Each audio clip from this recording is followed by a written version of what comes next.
η μοναδική σύσταση του βολταρόλ φόρτου. So please make sure you keep that in mind.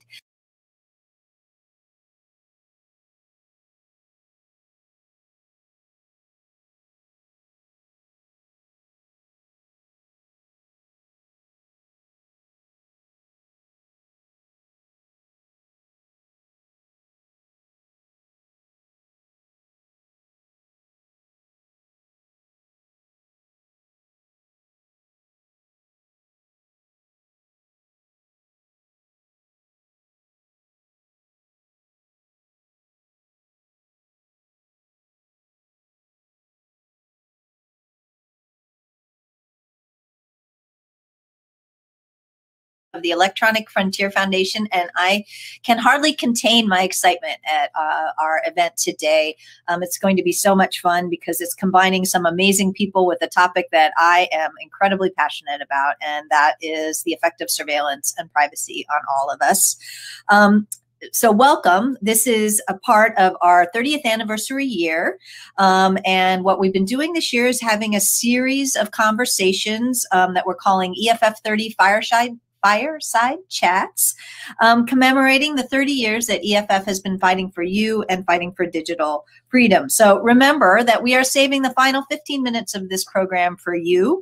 Drop your questions into the chat at twitch.tv/EFF Live. We'll pick them up and respond to as many as we can. Please also note that EFF has a code of conduct. We want everybody to be kind to each other today, so please make sure you keep that in mind. So this series of live discussions look back at some of the biggest battles in internet history, their effects on the modern web, and what they can teach us about where we need to go from here. And today we're taking a closer look at surveillance and the ways that privacy and its absence affect each of us and our communities. And I also want to talk a little bit about what it's going to look like if we get it right. So joining me today are three very special guests. First, EFF policy analyst Matthew Guariglia. I always screw that up. I'm so sorry, Matthew. Matthew's work on EFF's activism team focuses on surveillance and privacy issues at the local, state, and federal level. The folks at Ring can certainly attest to Matthew's effectiveness. He's an anti-surveillance activist and a historian of policing, and his bylines have appeared in NBC News, Washington Post, Slate, Motherboard, and of course, EFF's own blog. Thanks, Matthew. And next up is our Director of Engineering for CertBot, Alexis Hancock. Alexis is the leader of EFF's CertBot and HTTPS Everywhere web encryption projects. She's an expert on digital freedom and on consumer technology, and her latest research focuses on online rights and our digital identities in the age of COVID-19. Welcome, Alexis. Thanks for having me. And finally, I'm pleased to welcome somebody who, maybe you've heard of a little bit. His name is Έντουαρντ Σνόουντεν. He is a former U.S. intelligence officer who in 2013 blew the whistle on the NSA's massive unconstitutional surveillance apparatus, or as I like to call it, gave us standing, as well as its other global spying programs affecting millions of ordinary people around the world. He is a best-selling author, a technologist, and a cybersecurity expert, and the president of the board of our dear friends, the Freedom of the Press Foundation, and of course, a renowned model of hoodies and EFF stickers. Thank you so much for joining us, Ed. Thank you so much for barring all the time zones and being with us here today. It's really a pleasure to be with you tonight. This is great. This is actually the first chat that I've been in where I can see comments from people. So everybody out there who's commenting in live chat, hello, finally. All right. So today we're going to talk about surveillance, and we want to bring together a few strands of issues that EFF has been working on for a long time. And these strands are often separated in the way that people think about it, where we think about surveillance as a national security issue. We think about things that we call at EFF street level surveillance, like the cameras that are all around us these days, and the technologies that help protect us against surveillance and counteract mass surveillance, especially. So around the world, these involve separate technologies, separate bodies of law, separate law enforcement agencies and administering agencies. But to me, at the bottom, they're really all asking the same question of us. Is it going to be possible to have a private conversation in the digital age? If so, what are we going to gain from that? And how do we get there? If not, what are we going to lose if we lose the ability to have a private conversation in the digital age? And it's very much at play right now.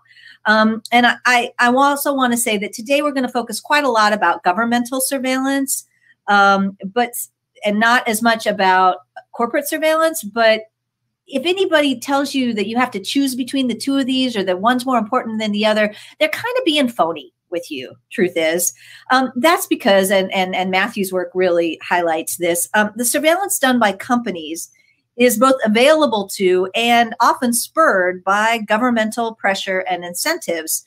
There's a kind of what I think of as an unholy alliance between the corporate trackers and the government trackers at this point. The companies build technologies that have surveillance built in because they want to know everything you're up to, and often sell it into a somewhat skeezy ad market, or even themselves just use it to, build an asset of customer information, or simply cut corners around building technologies. I'm looking at you, Internet of Things people, but also because, as we all know, they want to track us and target ads to us, and that has become the holy grail of the internet. And the governments love it too. It means that they can just go to a company and find out what you've been up to. They don't have to, bother with pesky things like making sure you know that they're tracking you. And they can use mass techniques like tapping into the internet backbone or sending a FISA request to Google or Facebook, everything that they have. So these two things work together, and anybody who tells you we only should focus on one or not the other, or that they're not interacted, we have to pick between the two of them, well, they're really not dealing in an evidence-based world. And I believe it's important that we do that. This is why EFF has long pushed not only against governmental surveillance, but for baseline privacy regulation around the world. And it's why that we think it's long time for companies to start thinking about you as someone they owe an obligation to. Lawyers call this a fiduciary duty. This idea that when somebody holds your data, they need to have the same responsibility for it that your accountant does when they hold your information, or your doctor does when they hold your information, or your lawyer when they hold your information, that they have to be primarily responsible to you for it, and they can't be two-faced about it and tell you one thing but actually do something else. So with that baseline of what we're going to talk about today, we're going to talk till about 12:45, and they're going to switch to your questions. So if you have questions, go ahead and put them in the Twitch stream, and our team is picking them up and putting them in a place where we can get to them. So let's get right to it. Oh my goodness, I got to get to the right page. So let's start, Ed, with you. 2013, you did a little thing and it woke up the world about government surveillance. I'm assuming that if you're tuning into an EFF live stream, you probably know a lot about what Ed did and how it helped us. But what's changed since then? What are the changes that you see from where you sit in governmental surveillance of the kind that you showed us all? Well, so let me dial back just an inch from that, because there are a lot of people who are familiar with what I did, but it's been like about eight years now since 2013. Some of the people who are on the stream were like, probably chewing on crayons 8 years ago. And for those who don't remember generally, like, there was a time when people didn't understand that everything that you did on the internet was watched to the degree that we know is true today. Like, there were many people who were spying on you doing different things, but it was like the company that was doing it, it wasn't shared. There's only so much they could know. It was very limited. It was not clear that there was this very intimate embrace between corporations and government. Not just one government, not just the United States government, which was the one that was exposed, but also many other governments around the world. In the United States, there was what was called the Five Eyes Intelligence Alliance, which was the Anglophone countries around the United States, the United Kingdom, Australia, New Zealand, and this was a very close intelligence sharing partnership to the point where they all had their sort of spy sensors on the internet that were watching communications as they raced past. And just so you can conceptualize that for those of you who don't have that. Just think for a second. How is this stream getting to your laptop or your phone, right? From these people who are on different sides of the planet. Like, how functionally does that work? You know, the internet is not made of magic. The little app that you tap on your phone is not made of magic. And you go, well, I'm connected to your Wi-Fi access point, right? Or I'm connected to AT&T or whatever. Yeah, sure. But how does that work? And the reality is all of our communications today, structurally, the technical, are intermediated by other people's computers and other people's infrastructure, cables buried in the ground, like cell phone towers that are on a building down the street, or satellites, you know, that cross the sky, depending on where you're at. But all of these mediums are owned by someone. It can be the Starbucks, right, that you're sitting in back when the world was open. And the idea is all of these different routes that you cross, wireless access point, that has to be connected to a cable somewhere, right? That 5 cable or the coax coming out of the wall. And that goes to someone. That goes to, you know, Comcast or whoever your internet service provider is. And then Comcast, they have an agreement with someone else. They've got a big cable somewhere that goes to another service provider, that goes to a peering provider, goes to a data center, that goes across the ocean to another one, to another one, to another one, to another one, that eventually lands in some place, Russia, where I am, or San Francisco, where Cindy Cohen is, or, you know, New York or something, where you might be. And all around the world, this giant meshed together network of many different providers, you didn't know what was happening once that, you know, communication hit the cable that goes out your wall, or hit the radio waves as it exits your phone and hits the cell phone. All of these lines that you were riding across, the people who ran them were taking notes of our communications, and our communications were largely unencrypted, which means they were transiting this network electronically naked, right? There was a time when everything that you typed in the Google search box not only was visible to Google, which is still true, but it was also visible to everybody else who was on that Starbucks network with you, right? And it was visible to your internet service provider, who knew this person who paid for this account searched for this thing on Google.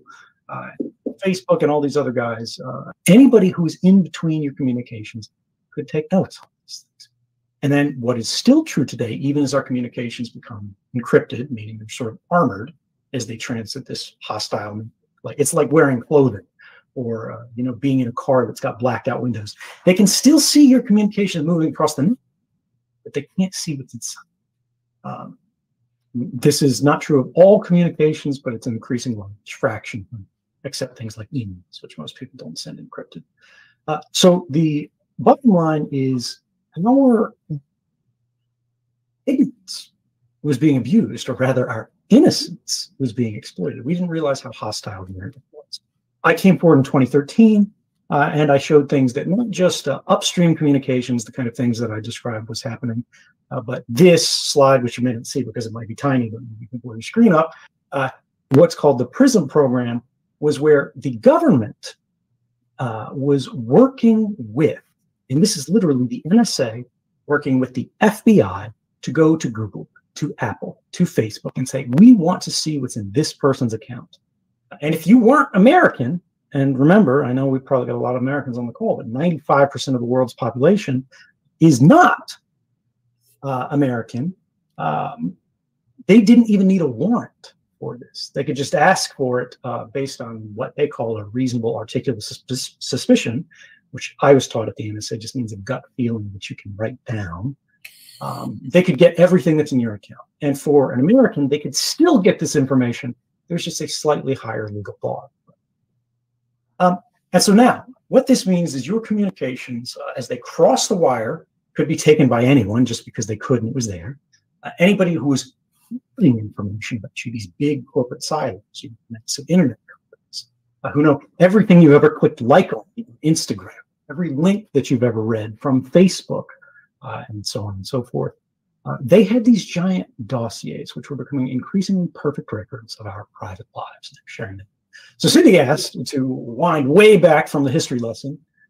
Since 2013, since we learned, at least many of us learned, those of us who were paying attention, that this was happening, what's changed? Well, see, the funny thing about how free societies work and open societies, at least in theory, is we can't collectively decide on a response to a problem until we agree on what the problem is, until we know what's happening. And the most important thing that's happened since 2013 is that people now know we are being exploited, right? And awareness of what's happening has risen. And what this means is we can start to respond to bit by bit. It takes a long time. Some of these require technical solutions. Some of these require legal solutions, which means they require political solutions. And this is why we have groups like the EFF, right? If you're not a lawyer, if you're not a politician, if you're not an activist, if you're not a lobbyist or whatever, you're not going to be able to influence the policy-making process normally. But maybe you can help the EFF or the ACLU or some other group, and they can do this on your behalf. They can help move the ball forward. And this has really changed. EFF, ACLU, many different organizations around the country have been suing the government and forcing them in court to prove that their programs are lawful. And then just a few cases in the last few years, the courts are finally sort of raising an eyebrow at what the government's doing and going, y'all are violating the Constitution. Or as courts like to do, because they don't like to jump straight to the unconstitutional thing, they say, you have violated the law and you have likely violated the Constitution. Soon enough, we'll get to the point where they say, you have violated the Constitution. But, you know, this courts always act like 10 years, 20 years late.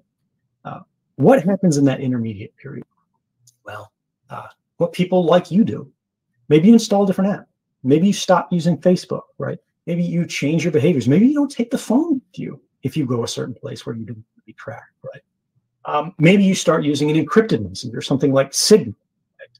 Instead of using something that's less secure, like SMS. And this is the idea, is when we think about this problem of surveillance on the internet, there are many different prongs of it. There's communications in transit, what we described before, that hostile path where all of our stuff was naked. Well, as we encrypt it, they become more difficult to see into. Mass surveillance becomes more difficult. So everybody starts trying to spy through easier, cheaper means. Well, what's that? That's going to companies. But then, what if you make sure these companies have less information about you by using sort of peer-to-peer communications or things where the company doesn't hold information that they can see? This is so-called zero-knowledge encryption.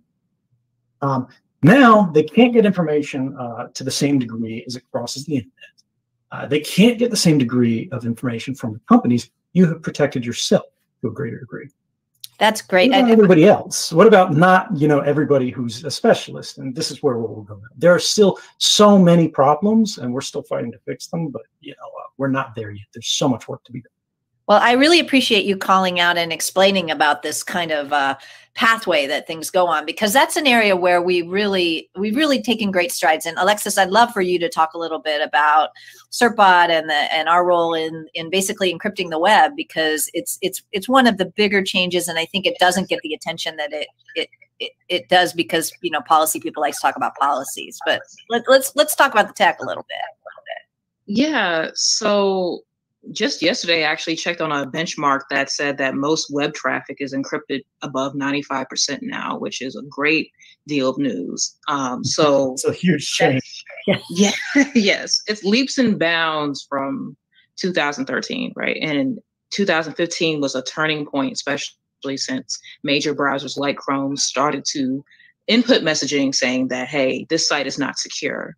And sites started to scramble and say, hey, how do we do this? And that's where Certbot steps in, where it's a free open source software that we have at the EFF that we work on to actually automatically supply free SSL certificates or secure certificates for traffic, right, in transit, automating it for websites, web servers everywhere.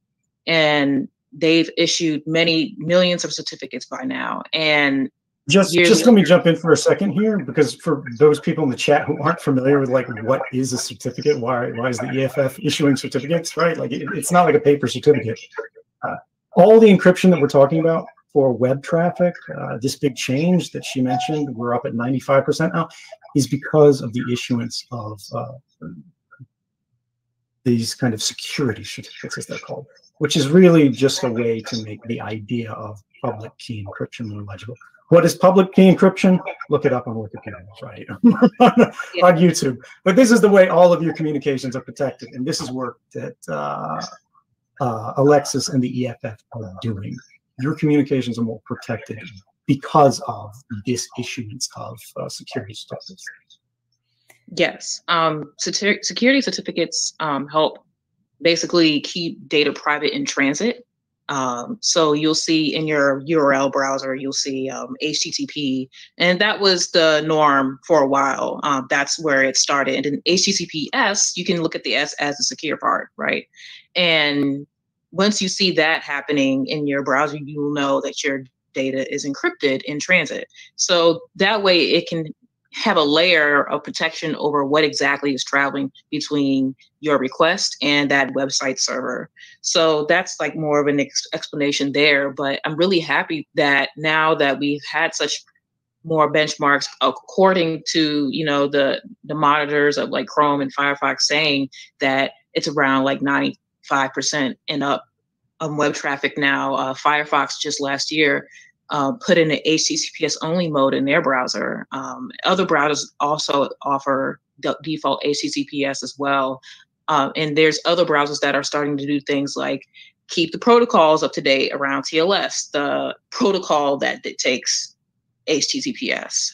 There's other things happening, of course, where mixed content blocking, that's more in the weeds of what, you know, things happen where you'll have an HTTPS site, a secure site, but they may be unencrypted links on the page still.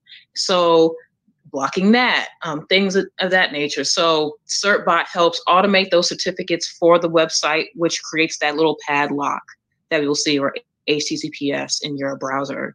And being able to use tools like that really, really helps along where it makes HTTPS the default. It helps makes HTTPS just work in the background for people. And so I think it's one of those things that don't get talked about a lot, is because of the fact that it's becoming more of a normal process now. It's not as many arguments against HTTPS as it used to be. It used to be performance problems. It's going to be too hard to deploy on our users. But now we've all seen that that's not actually the case.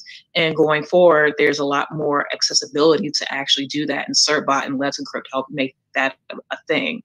Yep. Let's Encrypt and HTTPS everywhere. Really, they're the pieces of this that you don't see and you shouldn't have to see unless you're setting up a website. But they give people the same kind of security that, you know, nobody sells you a car without brakes. Nobody should sell you a browser without security.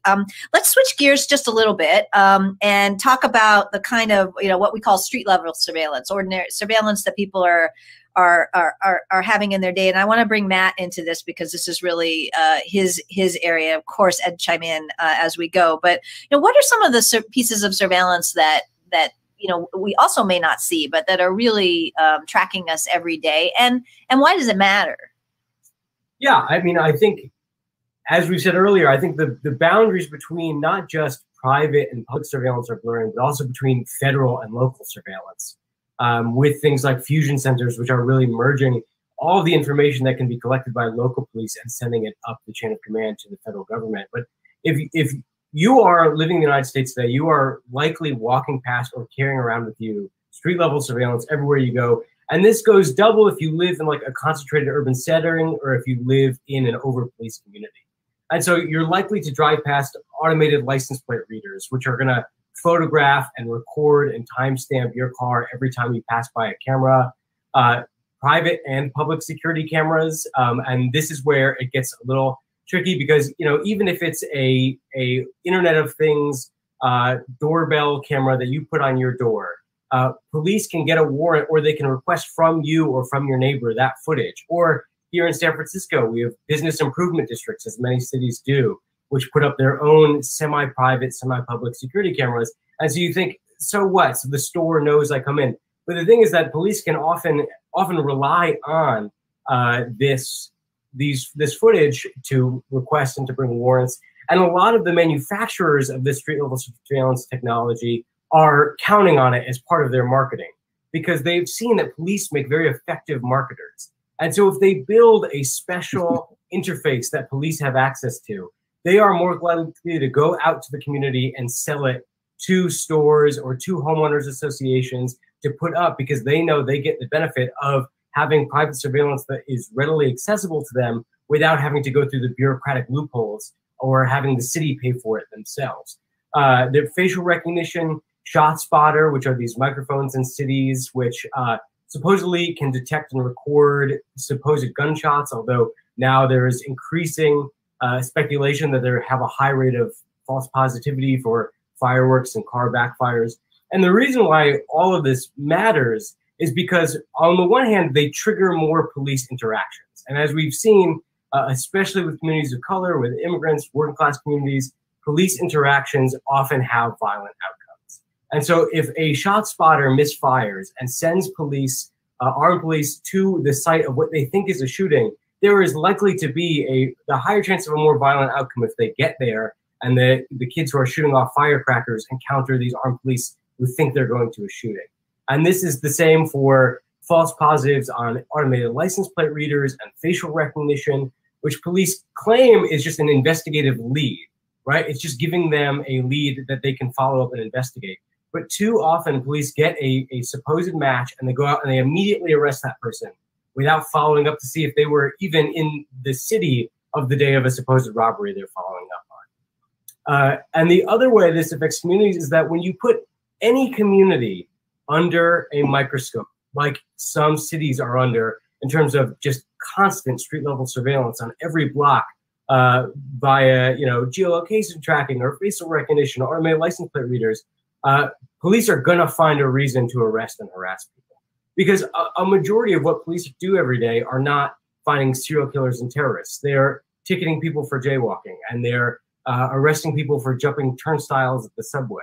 And so if you put any community under the microscope that these over-surveilled communities are under, you're gonna find a reason to harass, and ticket people. And this provides a statistical problem, because surveillance is part of the self-fulfilling prophecy, because the more you surveil people, the more you're able to ticket and harass them. And then the more the numbers look like that is a high crime neighborhood in need of more surveillance and policing. And so this really disproportionately impacts communities of color, vulnerable communities, and communities that are already over-policed. Yeah, and of course, if you add machine learning onto that, you double down on the targeting. So it's one of the things that we all, I think, hopefully have learned at this point, that slanted data in, even more slanted data out of most machine learning systems. So, and what do you think about the kind of opening up of I think more and more awareness and more surveillance at a kind of hyper local level? Yeah, I mean, look, Matthew talked about things like automated license plate recognition, and we've got all these cameras everywhere that are now networked. Those are being increasingly analyzed, not necessarily at the local level, but frames get sent when there's object recognition that's done locally that goes, this looks like a face. Why don't we send that face back to the chip? And when you've got a timestamp indicator, this person was at this location, right? Or this face, maybe we don't even have an identity. But then we see the face pop up somewhere else. Then we see the face pop up somewhere else. Then we see the face pop up somewhere else. And 3 years later, you have a perfect record of this person's movements. Anywhere that they interact with commerce, anywhere that they interact with a developed area. Maybe it doesn't have you at your home, but the minute you turn onto the interstate, your license plate gets on the interstate. And you drive 3 states over, you don't even have a phone with you, but your car turns off here, and they know you went from this place to this place generally. And then you go to the local, you enter the parking garage, guess what? There's another plate. Now they know here where you're at. And the whole idea is, should we compile records that are so comprehensive, they're held by so many groups? This isn't like, we're not talking the CIA. We're talking any company with enough money to pay a data broker to go, look, we just want the fire hose. We want all the stuff that you get, or at least the ability to query you. devices because, we don't really care what it is. We interrelate it with something else. We saw this license plate show up outside our store at a strip mall, and we want to know how much money we have. We want to know what neighborhood. We want to go, is there a public record that this license plate, is associated with this house on, for example, like a Google Street type thing. Notice they're starting to blur those now, but that wasn't always the case. Can we put this through an image search? Was this license plate photographed anywhere? Put your license plate number or picture in the back of your car into an image search prompt, and sometimes you'll get results. And when we combine this with faces, when we combine this with the presence of your phone, because remember, your phone is throwing off a lot of identifiers too if you have it super locked down. It's throwing off Bluetooth beacons. It's telling Facebook, for example, what kind of wireless networks are around you. Because you know how your phone always, you pull down that little lampshade menu and it goes, oh, which kind of Wi-Fi access point do you want to connect to if you're not at home, and even if you are at home. Well, those are a proxy for location, because all these wireless access points, they're radiating over the air. So these can be mounted, and they are mounted. People's app from your phone just report this, and if you have location services enabled at the same time you have this, and in some operating systems, you have to have location services to sort of interact with these kind of Wi-Fi access points. You get this location information. Then they have a GPS fix for all these Wi-Fi networks. So then when someone else has their GPS turned off, but they are able to see Wi-Fi networks, they still know where you are, even with GPS turned off. And then you turn off all the location sensors on your phone, but the cell phone network still knows where you're at. Like we talked about before, like how does the network, you dial a phone number and that phone rings wherever it is on the plane, instant. How does the network know where you're at when you got location services turned off, right? When you have Wi-Fi turned off, when you have Bluetooth turned off, when you have GPS turned off, but you're still connected to the network, right? Well, you're registering to the nearest cell phone tower to you, saying, here I am, here I am. Your phone is constant screaming out of the here I am, here I am. Is there a cell phone tower that hears me? And the cell phone tower goes, I hear you. You create a handshake, and then whoever owns that cell phone tower enters you into a register. It can be a home register if that's where you're frequently in the network. It can be a visitor register if you're like often. But then they share this upstream. The phone globally knows where all phones are at all times. That's how they can signal to each other wherever you are, right? And location services doesn't turn that off. Yep. Because it can't turn that off. And it shouldn't. I mean, I think that this is where, we started off talking about how, there are technical issues, there are legal issues, there are policy issues. Technically, I want my phone to ring no matter where I am. That's like one of the great benefits of modern technology. I mean, some people call it a curse, but that you can get a phone call no matter where you are.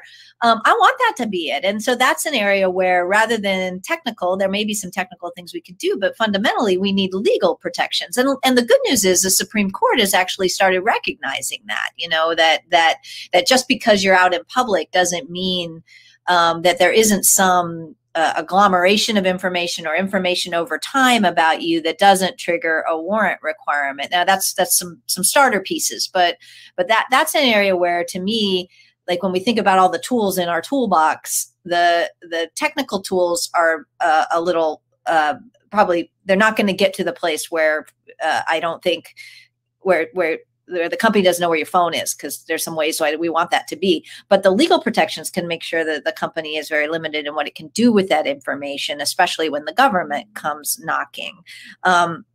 So I want to shift a little in the last, well, we've got a little more time. I wanted to talk a little bit about COVID, because we're in COVID times, and a lot of the work that Alexis has done, especially, but I think all of us have done at EFF, is try to balance, the needs of this pandemic with the concerns about surveillance and the recognition that I think, as Ed knows well, things that you do in the moments of crisis, they don't just go away, right? Like you have to think carefully about what you do in a moment of crisis, especially around surveillance, because here we are in 2021, and we're still trying to stop some things that got implemented right after the September 11th attacks that don't have much utility anymore, I think it's fair to say. So Alexis, let's talk a little about COVID and some of the surveillance concerns we've had, and what you guys on the EFF team especially have done to try to mitigate those. So we've been tracking some things ever since contact tracing kind of came onto the scene. And I think the baseline I've been trying to do in our research is to find out where technology can and can't help. And when is technology being presented as a silver bullet for certain issues around the pandemic, when it technically should not be, when people are the center of being able to bring us out of this, right? And health and access to healthcare. So one of the things was contact tracing, and the other part that's become more recent is vaccine passports or digital credentials, really, that are being proposed as solutions to present if you're vaccinated or not in different contexts. And the context we were worried about was the scope creep. So we already do have situations, international travel, schooling, educational institutions where we present that we're vaccinated or not in certain contexts, right? And those systems already exist. But what these proposals were presenting are contexts that don't exist currently. Presenting if you're vaccinated going into a grocery store, presenting if you're vaccinated to access public services. And that is when we started to step in there and talk about, okay, what exactly are we trying to solve here? And are we actually creating more barriers for people to access everyday services and being able to actually access healthcare in a way that makes sense? And storing your medical data with private companies who want to present private solutions to other private companies doesn't necessarily deem a solution. So we wanted to be able to actually talk about that. And with contact tracing, we had parameters up, right, to actually have privacy in mind first and foremost, because of the fact that, you know, if you wanted contact tracing to be effective, it has to be widely adopted, right? In order to be widely adopted, you need people to actually trust it, and people don't trust it, it won't work. So that's one of the things that we've had happen and actually kept track of. And then with vaccine passports, most of the solutions don't talk about what happens after all this is quote unquote over. We don't know what do we do with that data? What is the data retention policy? Will the context of digital credentials with medical data be expanded? We don't know, and we don't, and that is the actual problem that I actually have, is the long-term consequences that can happen out of this. You mentioned 9/11. We've had entire institutions created just from 9/11. So when we treat everything as the bad guy in the room and protecting us from said bad guys, when we're creating permanent solutions that actually affect people that we were technically saying that we were protecting and saving and keeping secure and safe. We have the DHS, we have ICE, we have all these other institutions that were created out of that time of fear. And we don't want to create more institutions that are permanent and cause digital barriers and cause more detriments to everyday citizens out of fear. We should be creating digital solutions that help. One of my main things is keeping technology in a way where and creating technological solutions that are actually helpful. I'm actually personally tired of technology feeling so nefarious. I make a phone call, I make a text, and all these different vectors are able to attack me at all places. And I'm personally very tired of that. I want technology to actually work. I love technology, and there needs to be people in place to actually think about it when they're actually creating new solutions and ask themselves, is this actually helping humanity? If it is not, then you need to halt that process and not build that out. And we're hoping that with digital vaccine passport solutions, that they actually halt and think about it before they actually deploy something else that will need to be worked out and fixed. And I don't think the pandemic is a time to roll out experimental technologies like that. Yeah. That's a great response. I just want to follow up on that because, you know, Alexis, I couldn't agree with you more. I think a metric that we stopped asking ourselves in the United States, which is really sad relative to, you know, when I was young. You know, when I was in school and the teacher was being frankly a dick, kids would say reflexively, "It's a free country, isn't it?" And it feels like people don't say that so much anymore. Like Matthew, what you were talking about with local policing and all these things getting into us.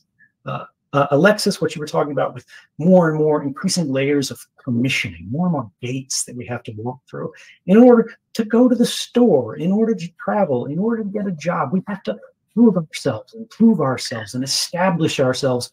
The satisfaction of who? To a government, to a corporation, to some kind of institution, to a person, again and again and again. Whereas it used to be when it was not possible to know as much about us. It was not required that we establish as much about ourselves. And this is something that, you know, I've been struggling with a lot, because when you talk about privacy to other people, you know, it comes off all very abstract and strange.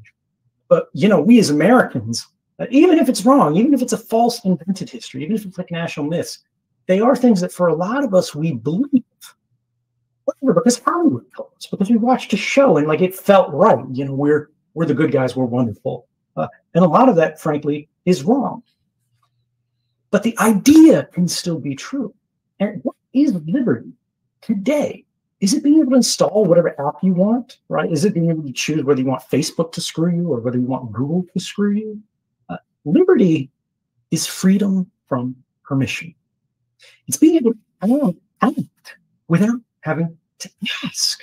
And what happened to that? When we begin to intermediate every connection that we have, every, you know, connection to a relative, to someone we love, to a friend, to the pizza store, with a sheet of glass, right, that we stare into, that glows in our face, that we paid for, but doesn't really belong to us because it doesn't answer to us, because increasingly we don't control it, but it controls us. It says, you must send this, you must send a picture, you must send bank account information, you must send whatever.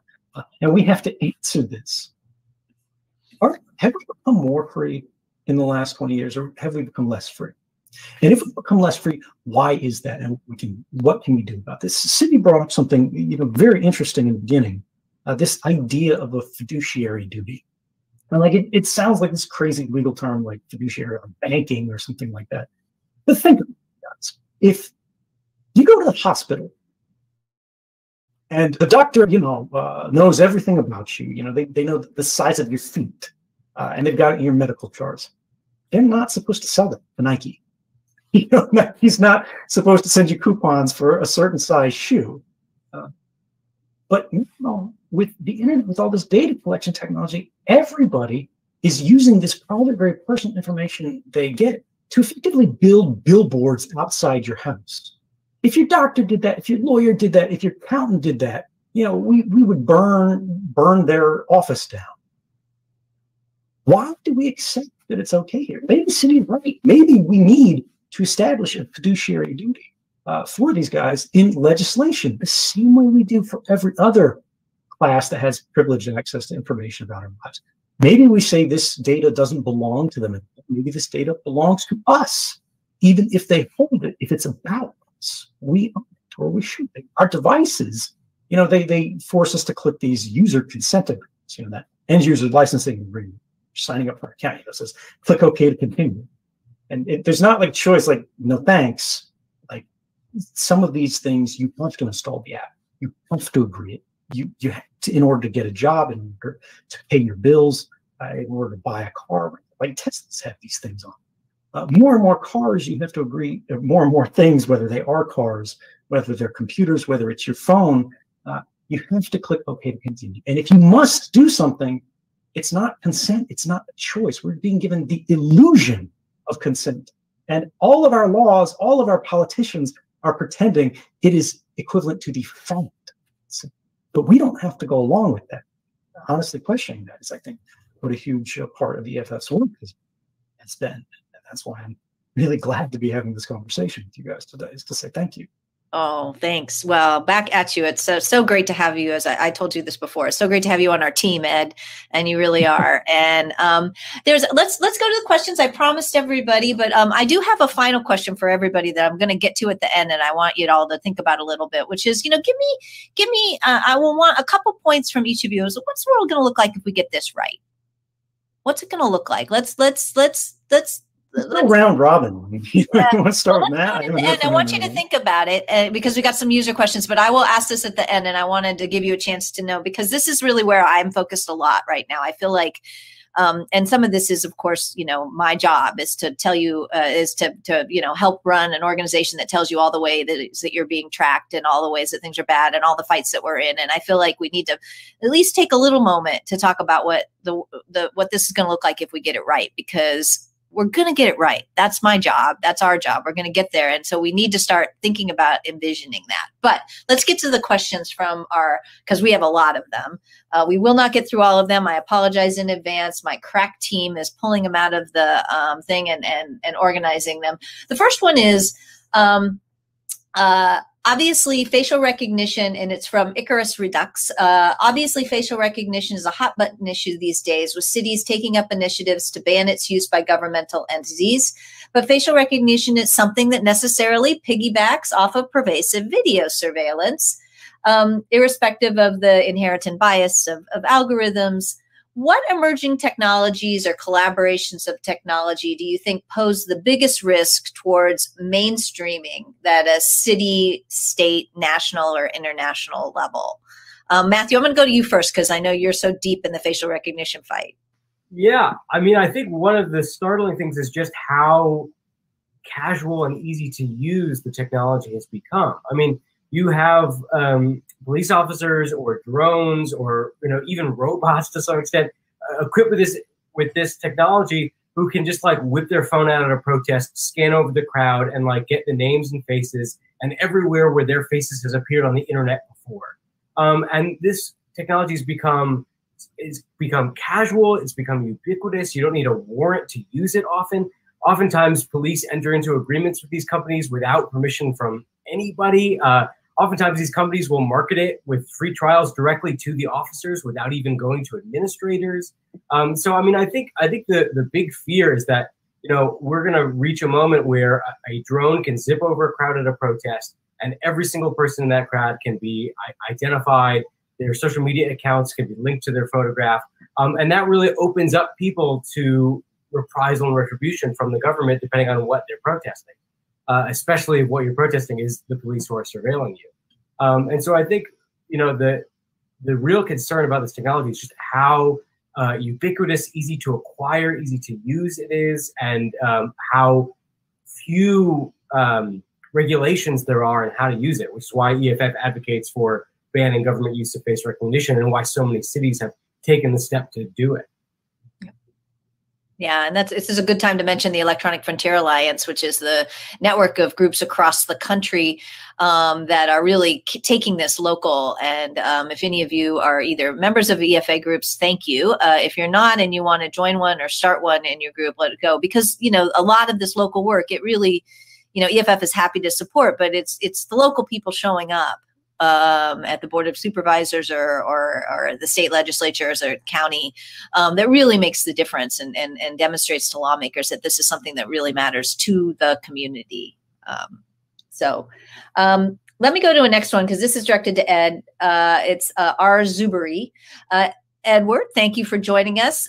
Constitutional protections are extremely limited and somewhat suspended at the border, airports, etc. Fourth Amendment and First Amendment, respectively. That being the case, how can we enforce the government to protect our digital privacy at the border? And how do we pressure the legislatures into pass the necessary pending bills that will, in fact, protect us? It's a great question. I mean, the primary question is, how do we pressure legislators to do anything? The sad reality is when you look at the way our system functions, today it's really not functioning. This is not assertion by me. This is like academic journals, political science that are studying the system. Say if you look at all of the different ways you could interpret the U.S. political system as currently working, it's either dominated by economic elites, which means, you know, like the CEOs of companies and whatnot are the ones who are able to effectively get their will represented in Congress and laws passed, or by sort of a plurality of interest groups These could be corporate, these could be non-governmental, but it has to be a very sophisticated sort of institutional effort in order to get Congress to do anything. And I mean, if you look at the history of U.S. legislation the last decades, you'll see it doesn't really represent the public interest. And this is very clear. You simply look at public polling on an issue, and then you look at the legislative history of the issue, and you see they don't align. How do we fix that? I mean, this is like a Lawrence Lessig kind of question. You need structural reform to the way our politics work.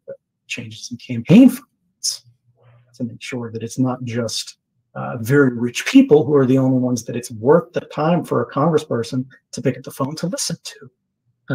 But then beyond that, there are, and this is another question within the chat that I saw come up. I think it was Volker from Germany just now. Said, do I see like open source software or non-proprietary software as like a primary response to this? And the answer, of course, is yes. I might say free software, frees of freedom, not frees of beer. But the idea here is there are the avenues that the system provides to us for us to sort of appeal for the redress of grievances. This is sort of like the proper channels argument, whistleblowing. That says, go talk to your boss, go talk to your management, go talk to a senator, and they'll fix everything. What if they won't? What if they can't? Well, I believe we have the inherent, also the responsibility to provide and create new systemic avenues for providing for the common good when they're presented to us.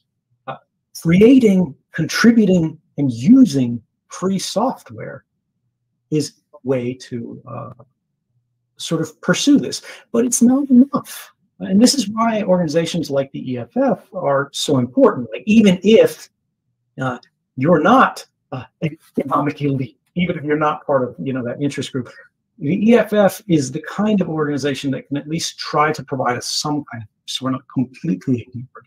But remember that that's not enough. There's what you can do. Maybe you're a developer. Maybe you can use these tools. Maybe you're interested in technology and you know a little bit about it. Maybe you can use these tools.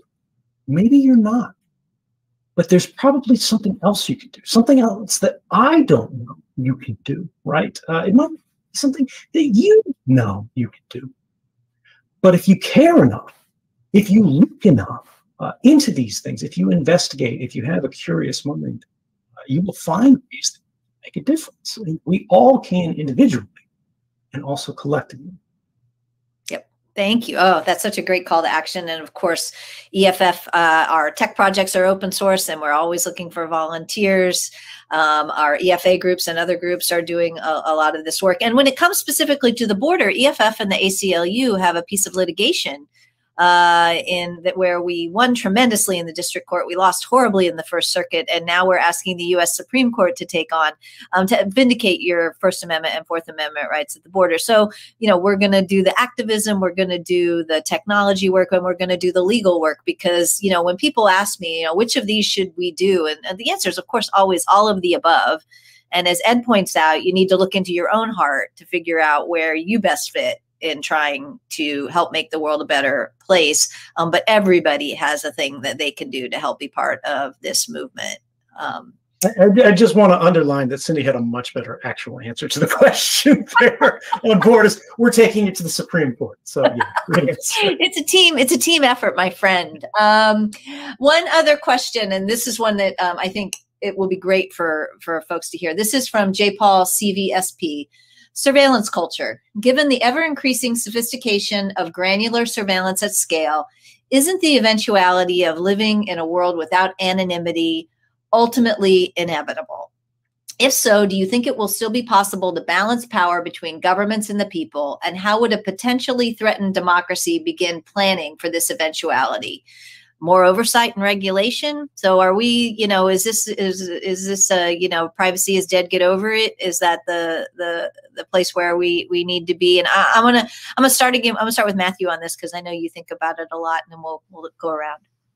Yeah, I mean, I think, first of all, I don't think it's inevitable. I mean, I think there is a looming backlash that we see at the street level, at the federal level, of people who have had quite enough of, you know, as Alexis was saying, how exhausting it is that tech is betraying you, that you are knowable all the time and seeable, and that these things have consequences, especially for criminalized populations. So, I mean, I think there is a coming backlash, but I also think that there is an alternate future in which being knowable is not as scary as it is now if there is actual a trust and a feeling of benevolence between citizens and government. That, like, you know, centuries of criminalization and racialization have created a system in which you are afraid to be knowable by your government because it is such a punitive institution.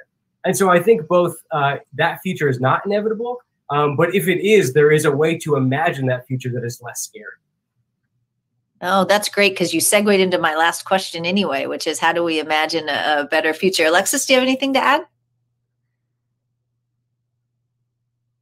Sorry, I had to unmute myself. So I always tell people during my security trainings that, you know, no technology makes you a ghost online. None of it. Even the most secure, anonymous driven tools out there, nothing makes you a ghost on the internet. And I don't think that it comes down to necessarily your own personal burden. Like, you're not burdened alone when it comes to that feeling. And I think people can relish in the fact that there's actually a more collective unit now that are noticing that, you know, that burden is not yours to bear, right? So there's that.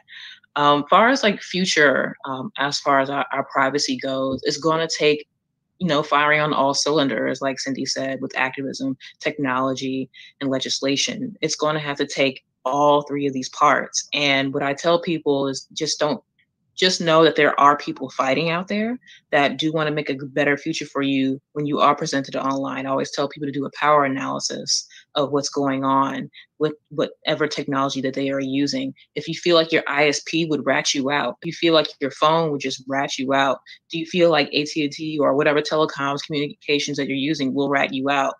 Start targeting the power analysis in your life in that way. And I guarantee you there's somebody standing there fighting. I guarantee it, that once you start looking on who's fighting, you'll find them. And it's a really corny thing to look on, but I always go by a quote where it's like, you know, if you look for darkness, that's all you'll ever see. But if you look for light, you will often find it. And yes, that is from an animation called The Last Airbender.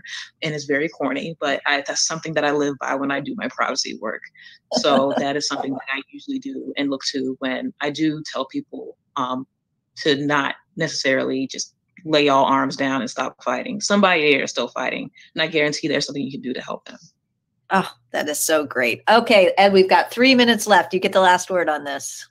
Okay. I'm not going to promise I'm going to hit 3 minutes. But first off, that was a great quote. That was a great show. I know. And it's amazing that you quoted that on stream. I just want to respond to like what Matthew said earlier that gets into this. Like, the question is basically like, isn't it true that nobody cares? And whether it is or not, you know, can things be better? And first of all, I think it's not true. Everybody says, you know, nobody cares. I think so many, I think they feel like they can't do anything.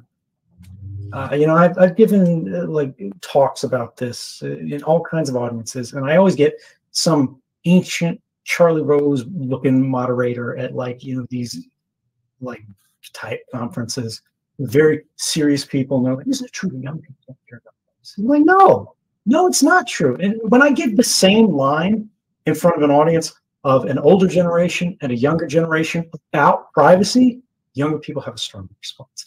Younger people understand the intrusion of this because they've been burned by it. They have a dumb friend who put something that they shouldn't on their Facebook timeline, or tagged them in something they shouldn't, or they know someone the same way. They see the harm, right? Or at least they can understand. But they feel, and probably believe quite rationally, that they can't do it. The thing is, this raises the question of, like, does it have to be that way? We talk about like facial recognition cameras, license plate readers, like these biometrics are being increasingly collected. What do we do about them? You can't change your face. You can't change your fingerprints, right? Like, you don't really get to change your license plate easily. That's the whole reason they do that. It's the same reason all of these apps require your phone number. It's a pain to change your number. They're trying to get ways of tracking you, difficult, costly for you to change. When we talked about permissioning before, like all these companies seem to do this stuff when new technology comes out, like they buy all these facial recognition scanners and whatnot. They don't ask for permission. We talked about a permissionless world. These institutions, these corporations, their government, in these governments, they live in a permissionless world. But our world is increasingly unfree, illiberal, and permissionless. Does it have to be? And particularly when we're talking about data collection, we're talking about digital surveillance. I think what we need to do is we need to think about what the weaknesses of the system as it currently exists. What are the points at which it could possibly fail, right? What are the principles that the operation of these systems of mass surveillance or bulk collection or whatever you want to call them, the presumptions that these systems make, that they need to make in order to operate? What happens if those presumptions fail? Like on the corporate prong here, we're talking about things like the fact that mass surveillance as a practice is legal. In many cases, it's lawful. They say you agreed to this because you clicked OK to continue, even if you didn't read the agreement, even if you couldn't read the agreement, even if there are studies that show if you try to read all these things in a year that you go through, you don't have enough time. So how can it be that legally we treat it as if you did agree? There's no possible way in which you could agree. You couldn't even read these agreements. And then if we move away from corporations, right, to governments, where we're not talking about what's legal, because in the words of Henry Kissinger, they said, the illegal, we do immediately. The unconstitutional takes a little bit longer. They do it because mass surveillance is cheap. It's very simple. It's very easy to do at scale. Could we make these capabilities unlawful for corporations? And could we make them costly for governments? I think in almost all cases, the answer is yes. And if, like Alexa said, you're looking around for other people that agree. In the rare case, you can't find somebody doing anything about it. The answer there is the person that you're looking for is you. You can and should be first, right? When I was at the NSA wearing an EFF hoodie, by the way, remember they can't do this work unless people like you contribute to it. I talked to my coworkers, I talked to my colleagues, I showed them what was happening, which they didn't know because they didn't have the need to know. And it's like nobody was going to do anything about it because nobody felt that they could do it. But the reality is any one of us could do something about it if only we dare to try. And sometimes the person that you're waiting for is you. Oh, well. There's no bigger mic drop moment than that one. Let me tell you. Thank you so much for this conversation. I want to thank Ed. Oh, we got Alexis back. That's good. Ed, Alexis, and Matthew for joining us today. I want to thank everyone who who contributed to our discussion in the chat and who did such great questions. And all of you watching around the world. It's frustrating to be in COVID times, but honestly, this is an event that we probably couldn't have done at the scale that we did if it weren't in COVID times. So we look for our little silver linings where we can get them. This is EFF's 30th anniversary, and I am duty bound as the executive director to tell you that our movement to protect rights and freedoms begins with you. EFF has led the charge for privacy, free expression, and innovation for over 30 years and counting, and we need your help to keep up the fight, as Ed pointed out so generously. If you haven't yet, I encourage you to donate to EFF today and to become a member at EFF.org/30. And that's all the time we have today. Thank you all for joining us. And I hope that you'll continue these conversations about freedom and technology with your colleagues and your friends and your loved ones, wherever you are. And thank you so much. And we'll see you at the next EFF 30 Fireside Chat. Thanks, everybody. Thanks so much. And thank you guys for all the work you do. And thank you, everyone in the chat, for joining us tonight. Stay free.